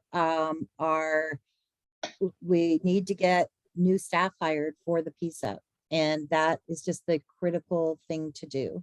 So that stuff's on hold until the new project director comes in. There'll be a new safety person. We'll have a bunch of new members. It'll be a great opportunity for everybody to be updated on all of that. I don't know what the PBB training compliance meant. I made the assumption that also was something for the agenda for the meeting on the 22nd. Is that correct, Zainab? I think you did you put that on? The first piece that says City of Portland PB Equity Plan. What do you mean? No, the training compliance. No, the PPB training compliance was the 2018, we're talking about with the Celeste, the whole 2018 training. But I did ask if you can please provide the link for the job for the director, because we can share it. Like, we are here where we want to help to support the staff to get so thank you. And so if you can get us a link in the chat, that would be really helpful for us. Thank you. We do not have a link for you, and that's the next update, is that the procurement has not, the process has not launched for the new project manager yet. And I refer back to all of the previous comments about the amount of staffing available between the mayor's office, the PCCEP staff specifically. So it is not launched yet. The facilitator, strategic planner, again, conversations that we've had in the past that just need to be on pause while we get the new staff in. So that was that list of updates. All right, thank you for the updates, Judith. Zainab? I saw Theo Latta was here, but I'm not sure if he's still here. But, one of the things that I, in having meetings with Theo, listening and hearing about what's going on with PCCEP and the city, I had a feeling that they had enough time, to really preempt his leaving by having this done, because they knew ahead of time that he was leaving in his position or even thinking about it. And I just don't know why. I know that we learned last year that he was leaving the position. I'm not sure how long. Now it sounds, the procurement process sounds like a very long time. And so Sarah Ames, I know you said you could help with something. I'm not sure if you could help with this as well, because this to me is more, I'm gonna say detrimental, because it's not. We've been functioning, right? But we really need staff. We really need the staff there in place. And now I'm not sure, maybe I'm the only member who thinks this and feels this way, but the loss of Theo, and now almost a loss of Claudia. And I'm not sure if someone said Judith is leaving too. I'm just concerned about this whole, what's happening here. Thank you. I want to jump into that real quick. Theo, first of all, I just want to say I'm gonna miss you. I can't believe you're gonna pack up and leave me after all these years. I'm gonna miss you, bro. I'm also gonna miss you too, Claudia. I also want to say that I've been going through some issues, and I'm not blaming BHR, but I've been trying to go through a hiring process, and they're just really behind right now. I was lacking communication for a couple of weeks, and then I had to follow up with somebody else in BHR, and they're like, this team is just overwhelmed right now. And then I have another thing that's going on for back pay for somebody as well. And they're super behind. And every time I follow up, they keep letting me know, they're like, we're behind right now. So I'm not justifying what's going on there. I don't know what happened. I don't know how long y'all know about Theo leaving. I was just as surprised when I found out that he was leaving. So I just want to put that out there that the BHR is struggling as well right now with staffing and just getting things processed in general. But yeah, I do hear that we need staff and I want to see that as soon as possible. But we got 30 minutes left and I really want to get to these last couple items and I need those members who are leading those discussions or who put these items on there to speak up. So for this last one, we have a review of PCCEP mission. It says, in my notes here, it says that Tia put this in here. Tia, do you mind speaking up about this item on here about reviewing the mission? Did you want us to pull the mission up, to have Claudia pull it up and put it on the slides to review? Like, is it to review the mission, the current PCCEP mission? I'm not sure what we're discussing. So if you can let us know and I'll go from there.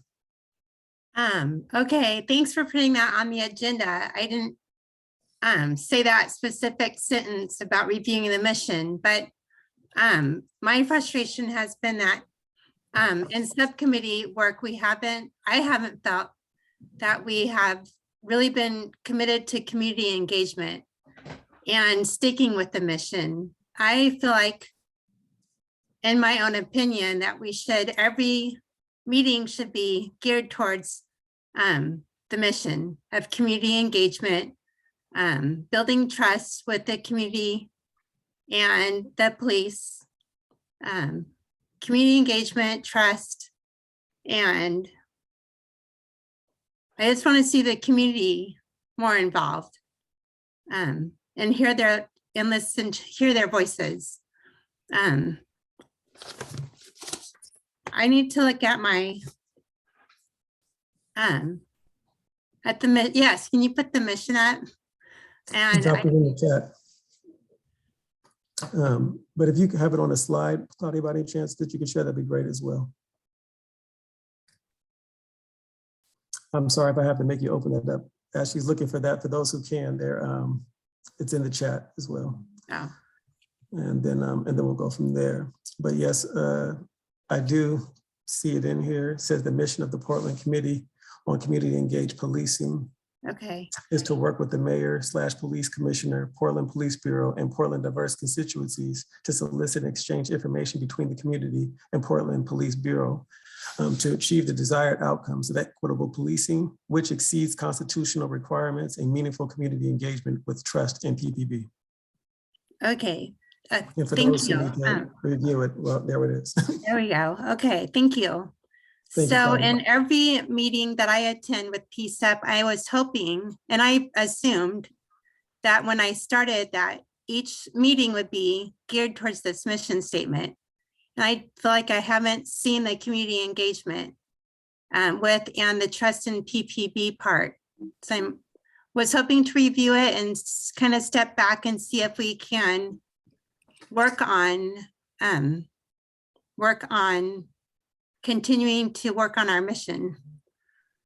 Sorry I didn't have that prepared because if I would have seen mission statement, Tia is going to discuss this and I would have maybe had some notes written, but I have asked for this to be on the agenda so that we could discuss our work that we do in subcommittees to be working towards community engagement and trust and helping the community trust the police again.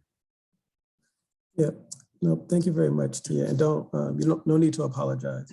I should have sent you a message in the chat letting you know that I was going to call you out and I apologize for that. No, that's okay. It's good for my screen. But I agree with this information that you're discussing here. I do feel like this is, well, I'm not sure if you all are doing that or not. I'm not at enough meetings to know whether or not that's being accomplished here or not. But I feel like that is something that I would like to see, not just with PCCEP, but a number of advisories for the Bureau of just doing a better job of figuring out how to get more community input and a diverse input, because every time I meet members, I'm starting to notice, I was like, oh, a lot of these, we may be diverse racially, sexuality, different other things, but most of them are educated, got full-time jobs, got homeowner. Like there's a lot of, right. Not saying that we don't have people who don't fit that demographic. I just feel like there's a significant amount of people who aren't as impacted by law enforcement informing this work in these spaces. And it'd be nice if we could figure out if we can get just more community input somehow. I don't have the answers to that, but I'm in agreement with what you're suggesting here too. Yeah. And Zainab, I see you have your hand up, and then I see Barb. I don't want to take up too much time on this. Except we got to talk about the wellness letter, Marlon. I don't want Yeah, to that's- like slip through the cracks with all this circular conversation, because I'm going to put it out there just so everybody understands.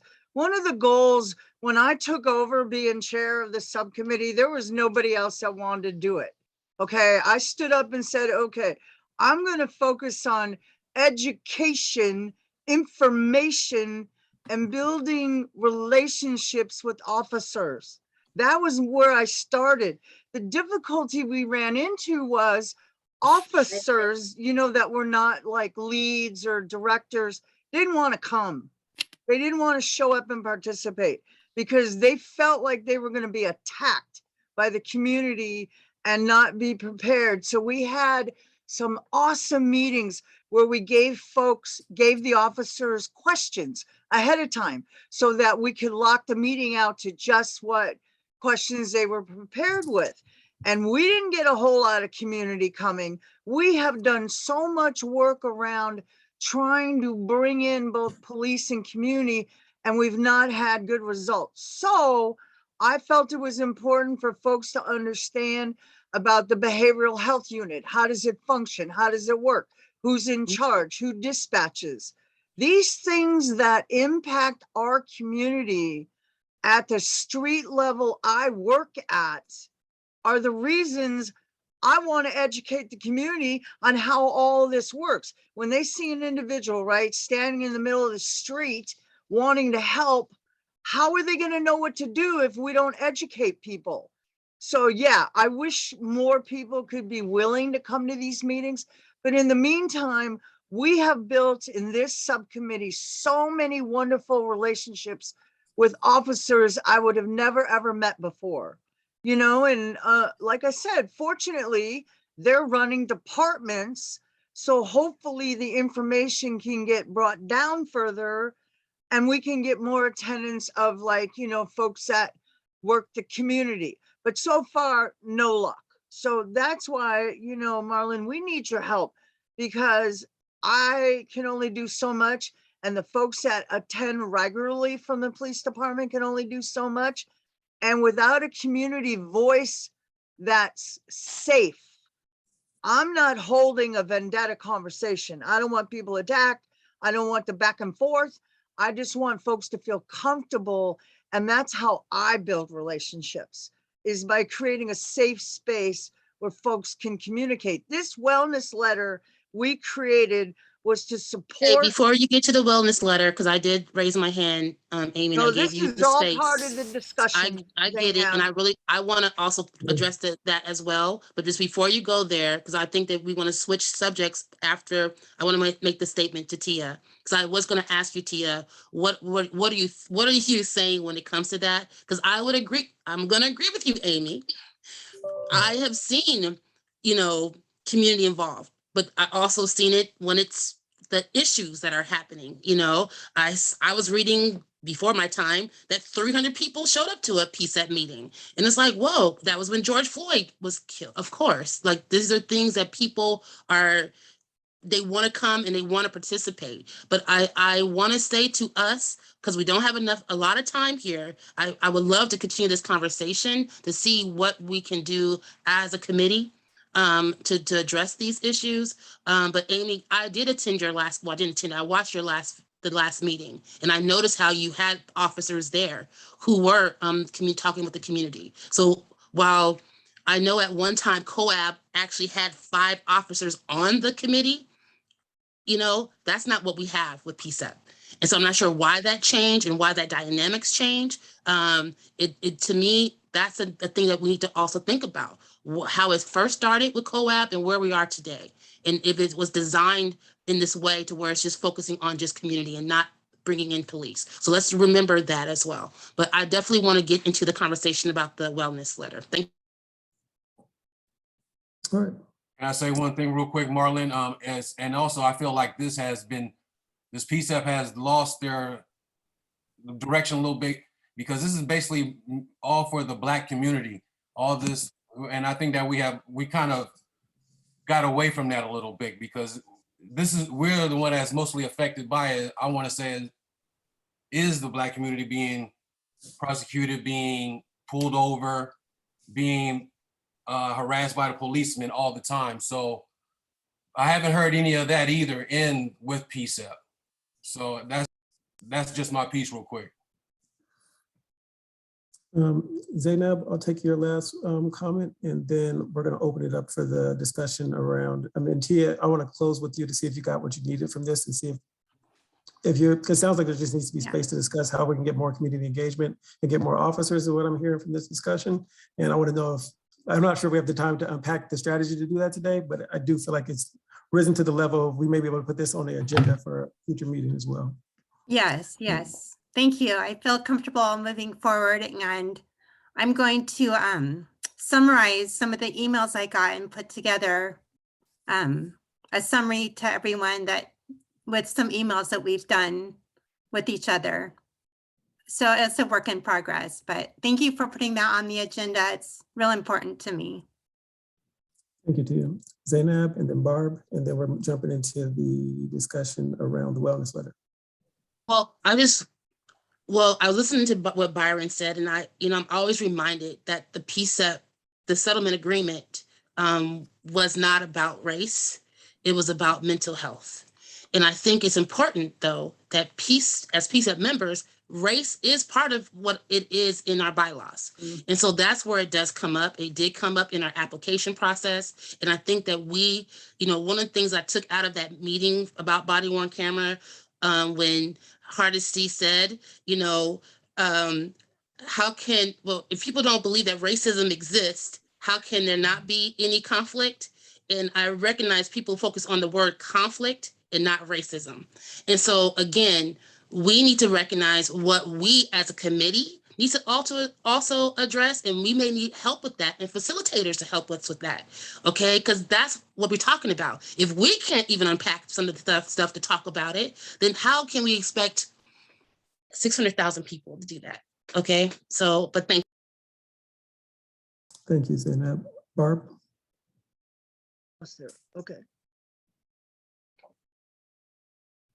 I'm okay leaving it here because it came to here, and it's very important to me that we remember that it's not just about race, and that our subcommittee has been giving a lot of grace to race since the George Floyd murder, and that's okay, and that's great, but we really need to keep that. I really wish you guys would keep that in mind. Thank you, Barb.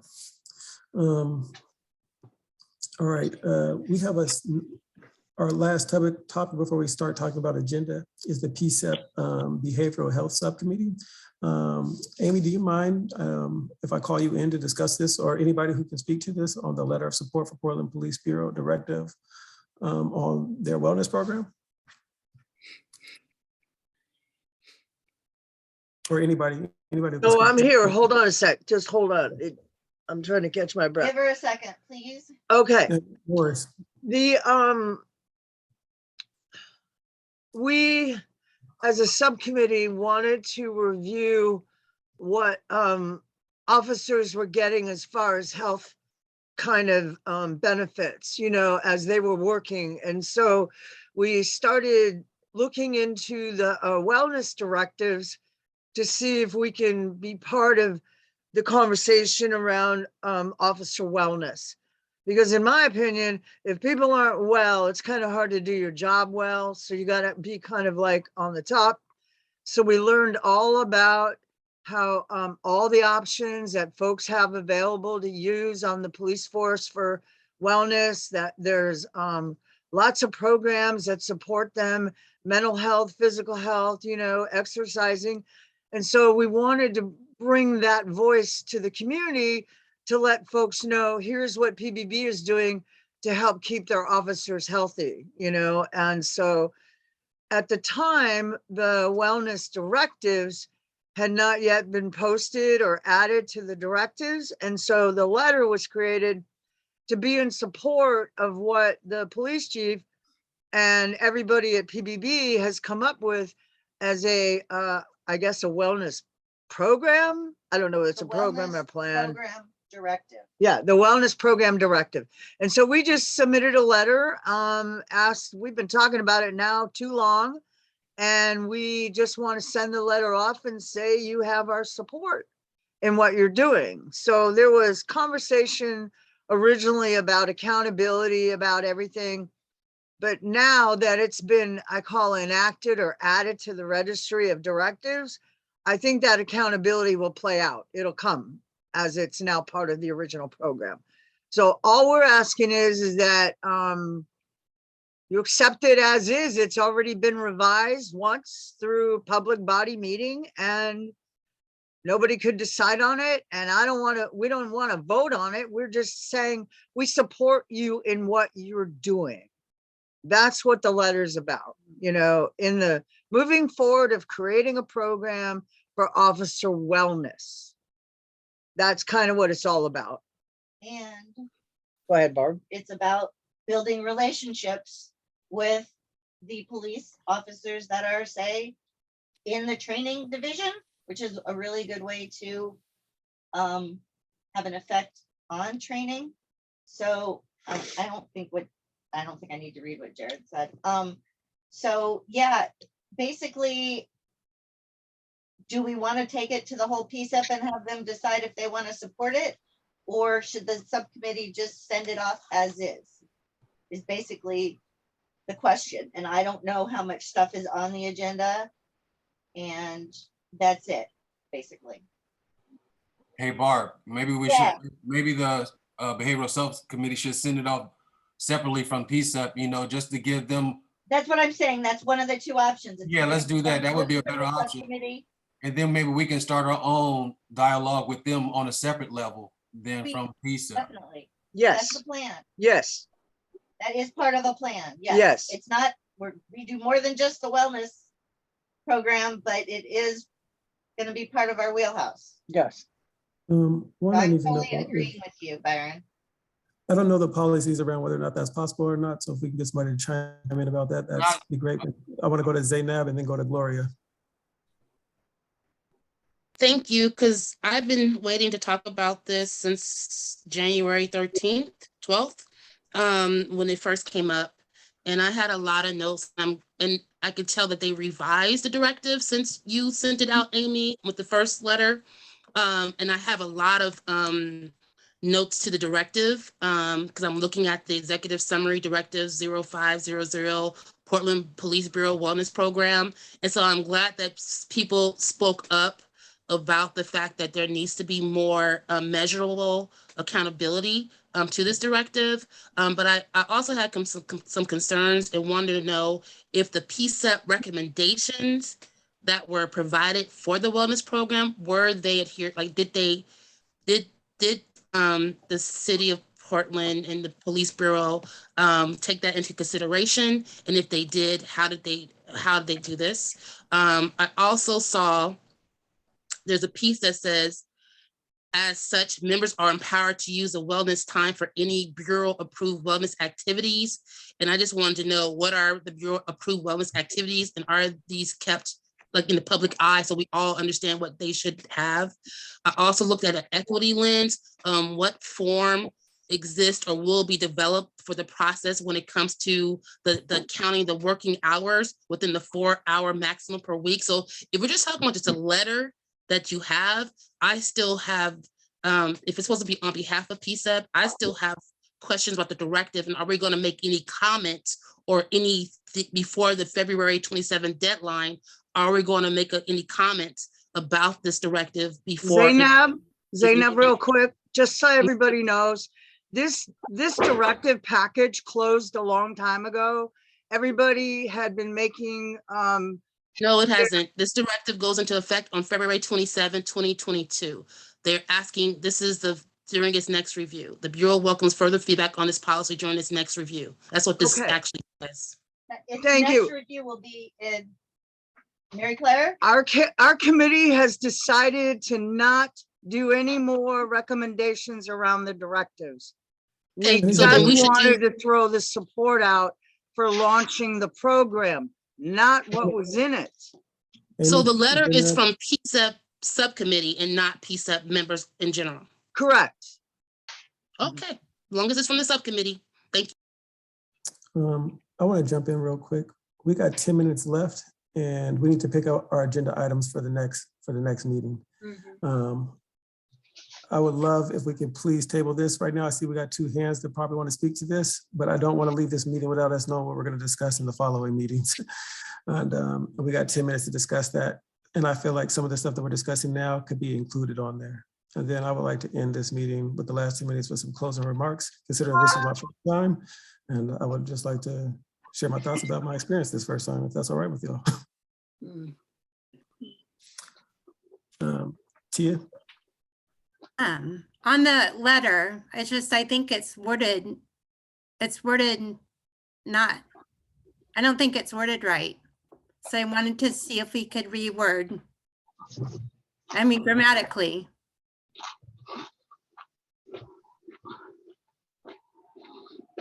For the letter sent out for the subcommittee? The wellness letter that was written by, I don't know who wrote the letter. Yeah. I- No, it we wasn't- all wrote the letter and Claudia edited it while she was typing. So I'm gonna say this because we don't have much time, Marlon. Can they send it to the subcommittee and we can focus on the actual full meeting? Because that is a subcommittee conversation. That's why I asked the question, if it's for a subcommittee or if it's all of us. Okay, so I appreciate that if we can, because we only have, like you said, 8 minutes left. Thank you. Yep, I'm in total agreement. Thank you, Zainab. Can we, I guess this will be captured in the minutes, but how do we want to determine, how do you all normally determine what y'all want to include on the agenda? Some of the stuff we discussed already, so it sounds like the equity office coming to give an update was one of the options for the upcoming meeting. There was another topic that came up for the upcoming meeting as well. I'm losing out. I wasn't the one taking notes, but what are the topics that y'all want to have included on the agenda? It's on the training and I'm not sure if you want to break that down and if there's any invited guests that you would need for that meeting to have that agenda item work. So it was the body worn camera as one with the letter. It was the body worn camera COCO report, which is not going to be available. So we know that now, but we should at least bring it to the community's attention. Again, COCO could come and make the same presentation that they made today about when to expect it. We want to be transparent, okay, with the community about that, because I know that was a question. And then there was also the letter about the 2018 training compliance. Well, there was a letter, but Anna's not here. I was gonna let her bring it in. So we're having a meeting on the 10th. And so I'm not sure if we can bring letters after we've had her meeting but she wanted to do a letter regarding, no, sorry. She sent an email. Claudia, do you remember that in the email she sent? I apologize. I can go ahead and get it. 1 second. Thank you.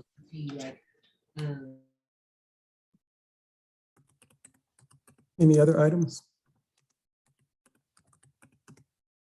In this next meeting that's coming up that we're putting the agenda for, it's a 3-hour meeting. There was a suggestion to have a update on the one of the training things was to hear what came out of the racial equity subcommittee meeting that's going to be happening on the 18th. I think it's the 18th. And there was discussion at the last meeting that even though it would be less than a week before the other meeting, that because of the urgency of the issue, if the group came up with a recommendation for a response, and that sounded like it could be anything from recommendations to questions to PPP, to the mayor's office, to all involved, whether that letter would come forward.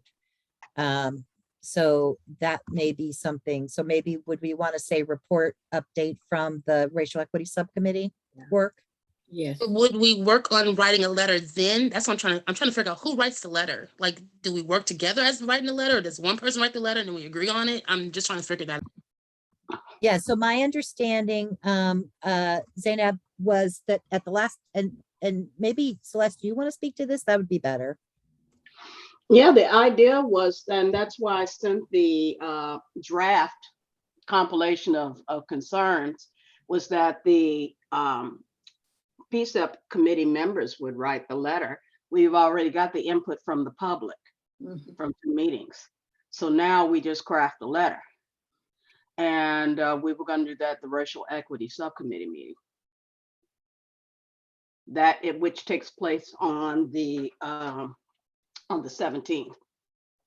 So that will be, we'll do that letter on the 17th and then bring it to the full board meeting. So we can still have it on a still full board meeting to vote on it. What you're saying, we could vote on it by then. That's the plan. Great. So if we can have that, Marlon, as far as that's trying to get to the agenda, can we get that a part of the agenda where it's going to go to the race equity meeting to develop the letter? And then the letter is going to be brought to the full board PCCEP meeting on the 22nd. And that's what it reminded me of. That's what the letter that Amy Ann wanted to write about. That's what she has. Thank you. Zainab, looking at Ann's letter, I'm wondering if the intent was to invite the mayor to the March meeting, or was this a request to have the mayor come to the February meeting? Oh, this is why I asked her to be more specific. And so you have to ask Ann, because I asked her to be more specific about that, because I know that would be a question. That would be my question. Which meeting you want me to come to? So again, I can address that at our 10th, which is on Thursday, meeting with her when we talk about the letter. And then hopefully with Celeste's pieces, not Celeste, the race equity piece, we can also help with that and just bring our collective thought on that. But are there any other things related to that? I'm not sure. Thank you. So Judith, we've got 3 minutes left. Do you mind going over what's been added so far? And then if Yes, there's anyone else who so wants to far I add, have a presentation on the racial equity plan at the Portland Police Bureau. Marlon Marion has been asked and accepted to come and spend time with us doing that. A comment from an update from the COCO on their feedback from the body worn camera, what their process is, etc. And they may have survey results and stuff, saying if that's done by the 18th, which was my understanding, they may have some of that to add. And then the letter, or the issue of the 2018 training. And can I just say that's moving so fast, right? There's so many moving pieces, and PCCEP is approaching it from so many directions, which is great. So that could be more than one thing. And I think it's just a matter right now of figuring out whether there's an official invite to the mayor for that night that the PCCEP is wanting to do. Because if that's the case, we got to do that lickety split, because his calendar gets really filled up. If we're looking at the letter to just approve the letter, I would only suggest that we ask him to come to the March meeting, because I'm not sure by then will the actual internal review, I'm not sure what the words are, but the internal review process have been completed by then. I know there was a timeline for that too. And so perhaps we can have more, a robust meeting about that in March versus this couple weeks from now. He might want to come to the February meeting, because that's when the new liaison person from the city is coming aboard. He might want to introduce that person to us. I didn't know that. Thank you, Gloria. Appreciate it. That's what he said. This is Sam. I think March would be probably more realistic with his schedule. Already booked for February. All right, thank you, Sam. And it looks like we're pretty much at time. I want to make sure that we got everyone's voice on this though. So is there any other suggestions for the agenda for February 22nd real quick? And do we have any other space, Judith, be honest with you, if we look at the list, like I want to be realistic about what we can include on the agenda. Did we settle on a facilitator? Yes, Byron. And it is, yes, there is time. There might be generous time. I don't think we always have to do 3 hours. That's a very long meeting for everyone. And it might be, more reasonable, and especially if I might say the training slide conversation is a very has a lot of trauma and a lot of feelings attached to that for community. So I think a shorter meeting could totally work. Barb is suggesting we have a break at the meeting, which we used to do, and that does make sense for 3 hours. So I'm saying on there that the 2018 training issue is updates from the subcommittees, what work's been done internally since, this meeting to that meeting. And then I think if you all have a suggestion of way to move forward, that could come up then. Do we still have to vote on a facilitator for the procurement process to happen? That's what we're asking. No. Put that on the agenda. Perfect. Thank you. All right. I haven't heard anyone speak up about any other additional topics. I'm not sure what the protocol is about But I emailing. want to be clear that, are you asking Zainab if that was a closed door, if there was a decision made about beginning a procurement process for that? Yeah, because I heard that we have to vote on something related to, that's what we tabled it to the end, to the meeting. So we talk about if we have to vote on getting a facilitator, because there's money involved with that. There's budget involved with that. There's, like you said, staff involved in that process. And so do we have to vote on that to see if we all agree? Well, my or did we understanding has agree? been that we were going to wait till we had a project manager to make any moves like that. So Yes. that's my That was my understanding as understanding. staff. We don't have the capacity. Who doesn't have the capacity? The PCCEP city. do not have the capacity, neither does the city.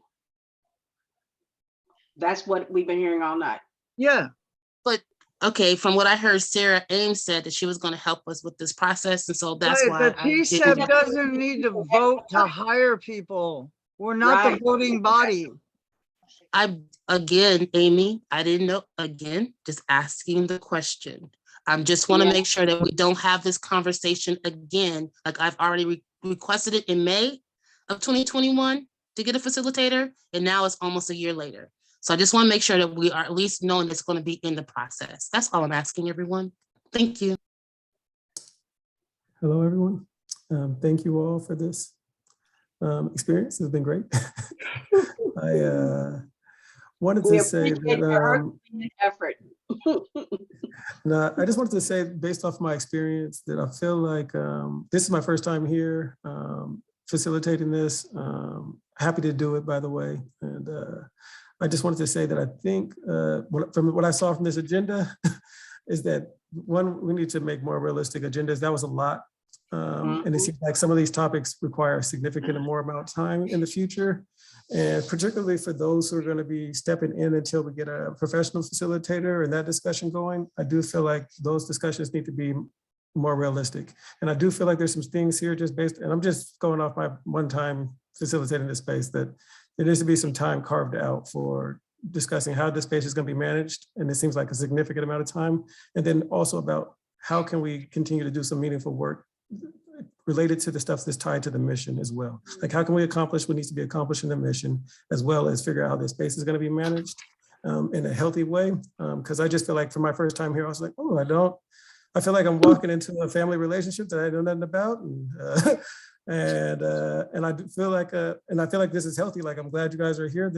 You're in this place, but I'm looking forward to seeing what this space could be like.